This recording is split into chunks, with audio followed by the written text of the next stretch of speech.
ನಮಸ್ಕಾರ ವೀಕ್ಷಕರೇ, labours power Kannada ನ್ಯೂಸ್ಗೆ ಸ್ವಾಗತ. ನಾನು ವಿಜಯಲಕ್ಷ್ಮಿ. ಮತ್ತಷ್ಟು ಸುದ್ದಿಗಾಗಿ ನೋಡ್ತಾ ಇರಿ labours power Kannada news. Like ಮಾಡಿ, ಸಬ್ಸ್ಕ್ರೈಬ್ ಮಾಡಿ, ಶೇರ್ ಮಾಡುವುದು ಮರೆಯಬೇಡಿ. ಪತ್ರಿಕಾಗೋಷ್ಠಿಗೆ ಆಗಮಿಸಿದ ಎಲ್ಲ ಮಾಧ್ಯಮದ ಸ್ನೇಹಿತರು ನಾನು ಸ್ವಾಗತ ಕೋರ್ತೇನೆ. ಪತ್ರಿಕಾಗೋಷ್ಠಿಯಲ್ಲಿ ಮಾಜಿ ಸಚಿವರಾದ ಅಪ್ಪಾಸಾಹೇಬ್ ಪಾಟೀಲ್ ಶೆಟ್ಟಿ ಸಾಹೇಬರನ್ನು ನಾನು ಸ್ವಾಗತ ಕೋರ್ತೇನೆ. ಅದೇ ರೀತಿ ಜಿಲ್ಲೆಯ ನಮ್ಮ ಮಹಿಳಾ ಮೋರ್ಚಾ ಅಧ್ಯಕ್ಷರಾದ ಸ್ವಪ್ನ ಅಕ್ಕ ಕಣ್ಮುಚ್ಚೋಳ ಅವರನ್ನು ನಾನು ಸ್ವಾಗತ ಕೋರ್ತೇನೆ. ಅದೇ ರೀತಿ ಭಾರತೀಯ ಜನತಾ ಪಾರ್ಟಿಯ ನಮ್ಮ ನಗರ ಮಂಡಲ ಅಧ್ಯಕ್ಷರಾದ ಸಂದೀಪ್ ಪಾಟೀಲ್ ಅವ್ರನ್ನು ನಾನು ಈ ಪತ್ರಿಕಾಗೋಷ್ಠಿ ಸ್ವಾಗತ ಕೊಡ್ತೇನೆ. ಪತ್ರಿಕಾಗೋಷ್ಠಿಯನ್ನು ಅಪ್ಪಾಸಾಹೇಬ್ ಪಾಟೀಲ್ ಶೆಟ್ಟಿ ಸಾಹೇಬರು ನಡೆಸಿಕೊಡ್ಬೇಕಂತ ಎಲ್ಲ ಪತ್ರಿಕಾ ಮಾಧ್ಯಮದ ಸ್ನೇಹಿತರನ್ನ ಸ್ವಾಗತವನ್ನು ಬಯಸಿ, ತುರ್ತಾಗಿ ಬೆಳಿಗ್ಗೆ ಪಕ್ಷದ ಒಂದು ನಿರ್ದೇಶನದಂತೆ ಸಭೆಯನ್ನು ಕರೆಯಲಾಗಿದೆ. ತಾವೆಲ್ಲ ಬಂದಿದ್ದಕ್ಕಾಗಿ ನಾವು ಇನ್ನೊಮ್ಮೆ ತಮ್ಮನ್ನು ಸ್ವಾಗತವನ್ನು ಬಯಸಿ, ಇವತ್ತು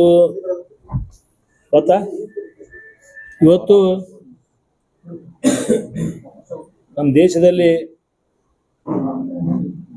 ತಾಯಂದರಿಗೆ, ಮಹಿಳೆಯರಿಗೆ ಪ್ರಾತಿನಿಧ್ಯ ಸಿಗಬೇಕು ಅನ್ನುವಂಥ ಒಂದು ಕಲ್ಪನೆ ಬಹಳಷ್ಟು ಹಿಂದಿನಿಂದ ನಡೆದಿದೆ. ರಾಜಕೀಯವಾಗಿ ಅವರಿಗೂ ಕೂಡ ಸ್ವಾತಂತ್ರ್ಯ ಸಿಗಬೇಕು, ಪ್ರಾತಿನಿಧ್ಯ ಸಿಗಬೇಕು ಅನ್ನುವಂಥ ಬೇಡಿಕೆಗಳು ಬಹಳಷ್ಟು ವರ್ಷಗಳಿಂದ ನಡೀತದೆ. ಅದನ್ನೆಲ್ಲ ಇವತ್ತು ನಮ್ಮ ದೇಶದ ಸಮರ್ಥವಾದಂಥ ಪ್ರಧಾನಮಂತ್ರಿಗಳಾದ ನರೇಂದ್ರ ಮೋದಿಯವರು ಮನಗೊಂಡು ಇವತ್ತೊಂದು ಮಹಿಳಾ ಮೀಸಲಾತಿಯನ್ನು ರಾಜಕೀಯವಾಗಿ ಮಹಿಳೆಯರಿಗೆ ಒಂದು ಶಕ್ತಿ ತುಂಬಬೇಕನ್ನುವಂಥ ಒಂದು ನಿರ್ಣಯ ಮಾಡಿದರು.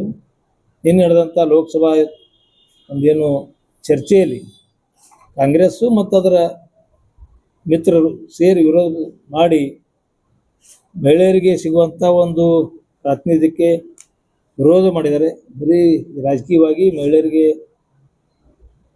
ಡಾಂಬಿಕ ಮಾತುಗಳನ್ನು ಇವರಿಂದ ಕೇಳ್ತಾ ಇದ್ದೀವಿ.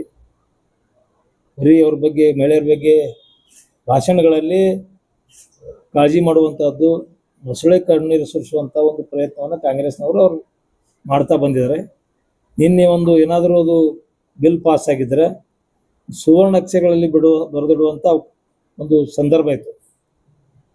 ಯಾಕಂದರೆ ಇವತ್ತು ಮಹಿಳೆಯರಿಗೆ ರಾಜಕೀಯವಾಗಿ ಸ್ಥಾನಮಾನ ಕೊಡಬೇಕನ್ನುವಂಥದ್ದು ಪ್ರಧಾನಮಂತ್ರಿಗಳ ನಿರ್ಣಯಕ್ಕೆ ನಿನ್ನೆ ಭಾಳಷ್ಟು ಹಿನ್ನಡೆ ಅಲ್ಲ, ತಾಯಂದಿರಿಗೆ ಇದು ಹಿನ್ನಡೆಯಾಗಿದೆ ಅನ್ನುವಂಥದ್ದು ಕೂಡ ಈ ಸಂದರ್ಭದಲ್ಲಿ ಹೇಳಕ್ಕೆ ಬಯಸ್ತೇನೆ. ಯಾಕಂದರೆ ಮಹಿಳೆಯರಿಗೆ ರಾಜಕೀಯವಾಗಿ ಸ್ವಾತಂತ್ರ್ಯ ಸಿಗಲಿಕ್ಕೆ ಕಾಂಗ್ರೆಸ್ನವರು ಅವರೆಲ್ಲ ಮಿತ್ರರು ಸೇರಿ ವಿರೋಧ ಮಾಡಿದ್ದು ಇದು ತಾಯಂದಿರಿಗೆ ಒಂದು ಅಪಮಾನ ಮಾಡಿದ್ದಾರೆ ಅಂತೇಳಿ ನನ್ನ ಸಂದರ್ಭದಲ್ಲಿ ಆರೋಪ ಮಾಡಲಿಕ್ಕೆ ಬಯಸ್ತಾ ಇದ್ದೀನಿ. ಡಾಕ್ಟರ್ ಬಾಬಾ ಸಾಹೇಬ್ ಅಂಬೇಡ್ಕರ್ ಮತ್ತು ಬಸವಣ್ಣವರು ಏನವರ ಮಾದಾಶೆ ಇತ್ತು, ಅಂದರೆ ಅಂಬೇಡ್ಕರ್ ಮಾದಾಶೆನೂ ಕೂಡ ಇತ್ತು, ಮಹಿಳೆಯರು ಕೂಡ ಸಮಾನವಾಗಿ ಮುಂದೆ ಬರಬೇಕನ್ನುವಂಥದ್ದು ಬಸವಣ್ಣವರ ಒಂದು ಅವ್ರೇನ ಇಂಗಿತ ಇತ್ತು. ಲಿಂಗ ಭೇದ ಬರೆಯಿತು, ಇವತ್ತು ಎಲ್ಲರೂ ಮುಂದೆ ಬರಬೇಕನ್ನುವಂಥದ್ದು. ಅದಕ್ಕೂ ಕೂಡ ಇವತ್ತು ಇಬ್ಬರು ಮಹಾನ್ ಪುರುಷರ ಆಶಯಗಳಿಗೆ ನೀರು ಹಾಕುವಂಥ ಕೆಲಸವನ್ನು ಕಾಂಗ್ರೆಸ್ನವರು ಅವರ ಲೋಕಸಭೆ ಇರುವಂಥ ಅವ್ರ ಸ್ನೇಹಿತರು ಮಾಡಿದ್ದಾರೆ ಅಂತೇಳಿ ಸಂದರ್ಭದಲ್ಲಿ ನಾವು ಆರೋಪ ಮಾಡಕ್ಕೆ ಬಯಸ್ತಾ ಇದ್ದೀನಿ. ಇವರು ಯಾವಾಗಲೂ ಹಿಂದಿನ ಕಾಲದಿಂದ ಕೂಡ ಡಾಮಿನೇಟ್ ಅಂದ್ರೆ ಸರ್ವಾಧಿಕಾರ ರೀತಿಯಲ್ಲಿ ತಾವೇ ಇರಬೇಕು, ತಾವೇ ಮಾಡಬೇಕು ಅನ್ನೋವಂಥದ್ದು ಕಾಂಗ್ರೆಸ್ನವರು ಮೊದಲಿಂದ ಕೂಡ ಮಾಡ್ಕೊತ ಬಂದಿದ್ದಾರೆ. ಇವತ್ತು ಸಮನಾಗಿ ಎಲ್ರಿಗೂ ಕೂಡ ಹಕ್ಕುಗಳು ಸಿಗಬೇಕನ್ನುವಂಥದ್ದು ಭಾರತೀಯ ಜನತಾ ಪಕ್ಷದ ನಮ್ಮ ದೇಶದ ಪ್ರಧಾನಮಂತ್ರಿಗಳಾದಂಥ ನರೇಂದ್ರ ಮೋದಿ ಕಲ್ಪನೆ ಆಗಿದೆ. ಒಂದು ಸಣ್ಣ ಇವರಲ್ಲಿ ಒಂದು ಆತಂಕ, ಏನಾದರೂ ಇದು ಆದ್ಬಿಟ್ರೆ ಇವರು ಪಾಪ್ಯುಲರ್ ಆಗಿಬಿಡ್ತಾರಲ್ಲ ಪ್ರಧಾನಮಂತ್ರಿಗಳು ಅಂತ ಒಂದು ಸಣ್ಣತನಕ್ಕೆ ಒಳಗಿದ್ದು ಇನ್ನು ಯಾವ್ಯಾವ ಸಣ್ಣದು ವಿಷಯಗಳನ್ನು ತೆರೆದಿಡುವಂಥ ಒಂದು ಏನೋ ನಾನು ನಿನ್ನೆ ಕೇಳ್ತಾ ಇದ್ದೆ, 49 ಲಕ್ಷ ಜನರು ವೋಟರ್ಸ್ಗಳನ್ನು ಹೆಂಗೆ ಸಂಭಾಳಿಸ್ತಾರೆ ಏನೇನು ಮಾತಾಡ್ತಿದ್ರು ಸ್ವಲ್ಪ ಕೇಳಿದೆ. ಆಮೇಲೆ ನಾನು ಯಾಕೆ ನಮಗೇನಿತ್ತು, ನಾವು ನೋಡೋಕೆ ಹೋಗಲಿ. ನಿನ್ನೆ 100% ಪಾಸ್ ಆಗ್ತದ, ಎಲ್ಲರೂ ಮಹಿಳೆಯರ ಪರವಾಗಿದ್ದಾರೆ, ತಾಯಂದ್ರ ಪರವಾಗಿದ್ದಾರೆ ಅನ್ನುವಂಥ ನಮಗೊಂದು ಕಲ್ಪನೆ ಇತ್ತು. ಆದರೆ ಇವರು ಒಂದು ಹೊಟ್ಟೆ ಕಿಚ್ಚಿಗೆ ಕಾಂಗ್ರೆಸ್ನವರು ಈ ಮಹಿಳೆಯರಿಗೆ ಹಿನ್ನಡೆ ಆಗುವಂಥದ್ದು, ಅಪಮಾನ ಆಗುವಂಥ ಕಾರ್ಯವನ್ನು ನಿನ್ನೆ ಪಾರ್ಲಿಮೆಂಟಲ್ಲಿ ನಡೆದುಕೊಂಡರು ಅನ್ನುವಂಥದ್ದು ಸಂದರ್ಭದಲ್ಲಿ ನಾವು ಹೇಳಿಕೆ ಬಯಸ್ತೇವೆ.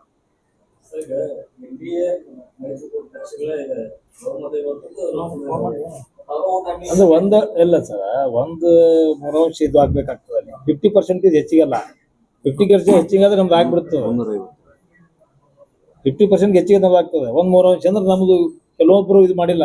ಆದ್ರೆ ಮೇನ್ ಕಾಂಗ್ರೆಸ್ನ ಅಜೆಂಡಾನೇ ಇದೆ, ಅದು ಇದನ್ನ ಆಗ್ಬಾರ್ದು ಅಂತೇಳಿ 352 ಬೇಕಾಗ 352 ಆದ್ರೆ ಹಾಕದ ಎಷ್ಟು ದಿವಸ ಇರ್ಲಾರ್ದು ಹೀಗೆ ಯಾಕೆ 11 ವರ್ಷ ಬೇಕಾಯ್ತು? ಯಾಕೆ 50 ವರ್ಷ 60 ವರ್ಷ ಹೋಗಿಲ್ಲ, ಅವ್ರು ಯಾರು ಮಾಡ್ಯಾರ? ಅದನ್ನ ಯಾರು ಮಾಡಿಲ್ಲ. 10 ವರ್ಷ ಮಾಡಿದೀವಿ ಅನ್ನೋದು ತಪ್ಪದ ಅಲ್ರಿ. ಈಗ 50-60 ವರ್ಷ ಕಾಂಗ್ರೆಸ್ ಅವು ಬೇರೆ ಬೇರೆ ಪಕ್ಷವೆಲ್ಲ ಆಡಳಿತ ಮಾಡ್ಯಾರಲ್ಲ. ಏನೋ ಈಗ ಅದ್ರ ಬಗ್ಗೆ ಜಾಗೃತಿ ಜನರಲ್ಲಿ ಮೂಡೈತಿ, ಮಹಿಳೆಯರ ಬೇಡಿಕೆನೂ ಕೂಡ ಹೆಚ್ಚಾಗ್ಯದ, ಎಲ್ಲರೂ ಅಲ್ಲಿ ಮಾಡ್ಬೇಕನ್ನುವಂತ ಒಂದು ಅಭಿಪ್ರಾಯ ಬಂದದ. ಈಗ ನಮ್ಮ ಪ್ರಧಾನ ಮಂತ್ರಿಗಳು ಇದನ್ನ ಕೈ ಎತ್ಕೊಂಡಾರ. ಈಗಾದ್ರೆ ಅವ್ರು ಈಗ ಎಂತ ಈಗ ಮಾಡ್ಬಿಡತ್ತದ, ಮತ್ ಮಾಡ್ಲಿಲ್ಲ, ಈಗ ಯಾಕೆ ಮಾಡ್ಬೇಕು ಅಂದ್ರೆ ಈಗ ಒಳ್ಳೆ ಕೆಲಸ ಮಾಡ್ಲಿ ಕಾಂಗ್ರೆಸ್ ಅವರು. 33% ಮಾಡಿದ್ದೇ ಕಾಂಗ್ರೆಸ್ ಅವರು. 33 ಮಾಡಿದ್ ಇಂಪ್ಲಿಮೆಂಟ್ ಎಲ್ಲಿ ಅದು? ರಾಜಕೀಯವಾಗಿ ಎಲ್ಲಿ ಸ್ಥಾನಮಾನ ಅದಾವ? ಎಲ್ಲಿ ಲೋಕಸಭಾ ವಿಧಾನಸಭಾ? ನಮಸ್ಕಾರಗಳು. ಇವತ್ತು ನಾವು ದಿಢೀರನೆ ಸಾಹೇಬ್ರ ಪತ್ರಿಕಾಗೋಷ್ಠಿ ಕರೆದಿದ್ದು ಕಾರಣ ಏನಂದ್ರೆ, ನಿನ್ನೆ ಸಂಸತ್ನಲ್ಲಿ ಏನು ನಾರಿ ಶಕ್ತಿ ಅಧಿನಿಯಮ ಕಾಯ್ದೆಯನ್ನ ಎಲ್ಲ ವಿರೋಧ ಪಕ್ಷದವರು ಏನು ಅದನ್ನ ಹೀನಾಯವಾಗಿ ಅದನ್ನ ಸೋಲಿಸಿದಾರೆ. ಅಂದ್ರೆ ಅವ್ರದ ಉದ್ದೇಶ ಏನಿತ್ತಪ್ಪ ಅಂದ್ರ, ಇದು ನಮ್ಮ ದೇಶದ ಇಡೀ ಮಾತೃಶಕ್ತಿಗೆ ಅವರು ಮಾಡಿದಂತ ಒಂದು ದೊಡ್ಡ ಅನ್ಯಾಯ ಅಂತ ಹೇಳಿ ನಾನು ಈ ಸಂದರ್ಭದಲ್ಲಿ ಹೇಳಿಕ್ ಬಯಸ್ತೀನಿ. ಯಾಕಂದ್ರೆ ನಾನು ನಿನ್ನೆ ಸದನದಲ್ಲಿ ಎಲ್ಲರ ದೊಡ್ಡದಾಗಿ ಭಾಷಣಗಳನ್ನ ಎಲ್ಲ ಎಂಪಿಗಳು ಮಾಡ್ತಿದ್ರು. ಅದರಲ್ಲಿ ಅವ್ರು ಹೇಳ್ತಿದ್ರು, ನಾವು ಯಾವತ್ತಿಗೂ ಕೂಡ ನಾರಿ ಶಕ್ತಿ ಪರವಾಗಿದ್ದೀವಿ, ನಾರಿಯರ ಪರವಾಗಿದ್ದೀವಿ, ನಾವು ಮಹಿಳಾ ಮೀಸಲಾತಿಗೆ ವಿರೋಧ ಇಲ್ಲ ಅಂತ ಹೇಳ್ತಿದ್ರು. ಮಾತಿನಲ್ಲೇ ಹೇಳುದಾಯ್ತು, ಆದ್ರೆ ಯಾರು ಕೂಡ ಅದಕ್ಕೆ ಸಪೋರ್ಟ್ ಮಾಡ್ಲಿಲ್ಲ. ಆ ಬಿಲ್ ಅನ್ನ ಮಂಡಿಸಿದಾಗ ಅದ ನಮಗೆ 54 ಓಟ್ಗಳಿಂದ ಅದು ಸೋಲಾಯ್ತು ನಿನ್ನೆ.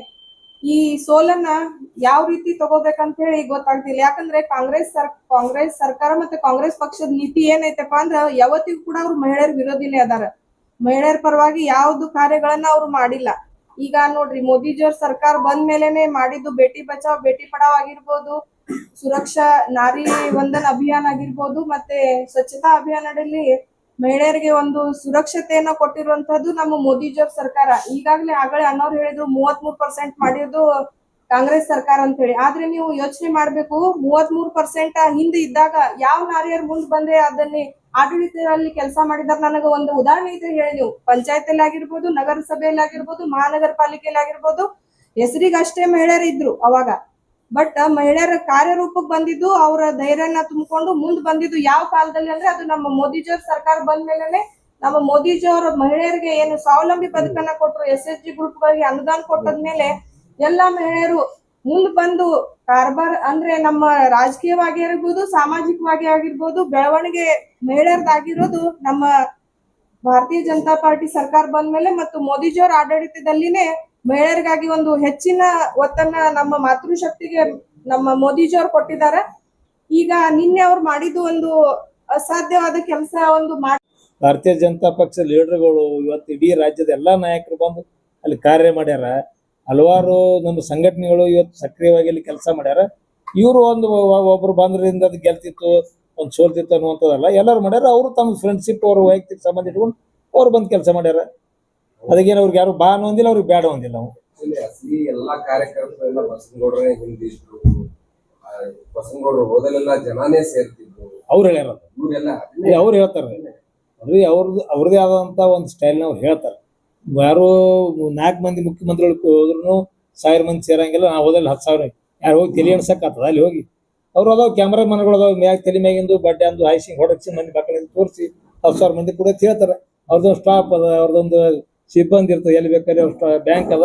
ಅವ್ರು ಹೆಂಗ್ ಕ್ಯಾಮ್ರಾ ಹೊಡೆದ್ ಮಂದಿ ಮಕ್ಕಳು ಕಾಣಿಸ್ತಾರ, ಅದು ಹೊಡೆದು ತೋರಿಸ್ತಾರ. ಅದು ಹಿಂದಾಡಿ ಇಲ್ಲಿ ಹೊರ ಬಂದು ಕೇಳ್ರಿ, ಅಲ್ಲಿ ಹೇಳ್ತೀನಿ. ಈಗ ಅದು ಪ್ರೆಸ್ ಮೀಟ್ ಬೇರೆ ಅದ ದೋಸ್ತ, ಅದು ಆಮೇಲೆ ಮಾಡಾಕೈತಿ. ಈಗ ಏನ್ ಹೇಳ್ತೀನಿ, ನಾನು ಈಗ 3 ದಿನದಿಂದ ಪ್ರೆಸ್ ಮೀಟ್ ಕರ್ಕೊಂಡಿದ್ದೀನಿ. ಅವಾಗ ಇನ್ನಾಗ ಹೇಳಿದ್ರೆ ಬಾಗಲಕೋಟ ಎಷ್ಟು ಸಂಖ್ಯೆಯಲ್ಲಿ ಕುಡಿಯುತ್ತೆ ಅನ್ನೋದು ಎಲ್ಲ ಅಲ್ಲಿ ತಂದಿ ನಾನು ಲಿಸ್ಟ್. 2 BJP ಗೆಲ್ತ. ದಾವಣಗೆರೆ ನೋಡ್ರಿ, ಈಗೇ ನೋಡಾತ್ರಿ ಕಾಂಗ್ರೆಸ್ದವರು ಆ ಎಲ್ಲಾ ಅಲ್ಪಸಂಖ್ಯಾತ ಲೀಡರ್ಗಳನ್ನು ಪಕ್ಷದಿಂದ ಉಚ್ಚಾಟನೆ ಮಾಡತ್ತಾರ. MLC ಮೇಗೂ ಕ್ರಮ ತಗೊಂಡಾರ.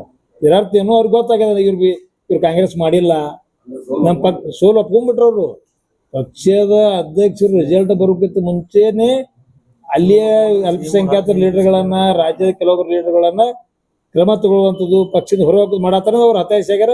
ಅವ್ರು ನಿಶ್ಚಿತವಾಗಿ ಗೊತ್ತಾಗ್ಯದ, ನಾವು ಸೋಲ್ತೀವಿ ತಿಳ್ಕೊಂಡು ಅಡ್ವಾನ್ಸ್ ಕ್ರಮ ತಗೋತ ಹೊಂಟ್ಬಿಟ್ಟಾರ. ಬಾಗಲಕೋಟೆ ಸೋಲ್ತಾರತ್ತೆ 5 ದಿನ ಸಿದ್ದರಾಮಯ್ಯ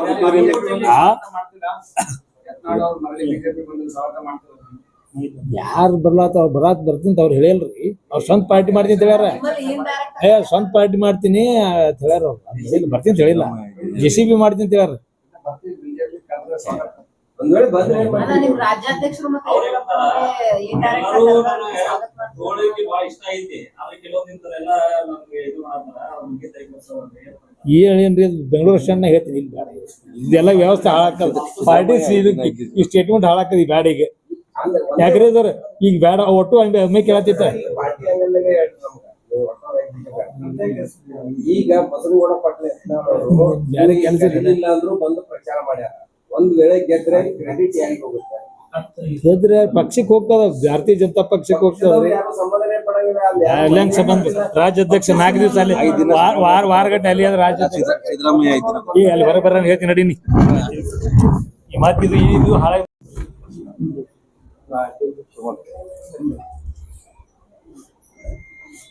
ಹಾಗೆ ಕಳಿಸಿರ್ತೀವಿ ಮಣ್ಣು ಕಾನೂನು ಭಾರತೀಯ ಜನತಾ ಪಾರ್ಟಿಯ ಬಂದ್ ನಡೆಸ್ತಾರೆ ಅದೇ ಬಂದ್ ನಡೆಸ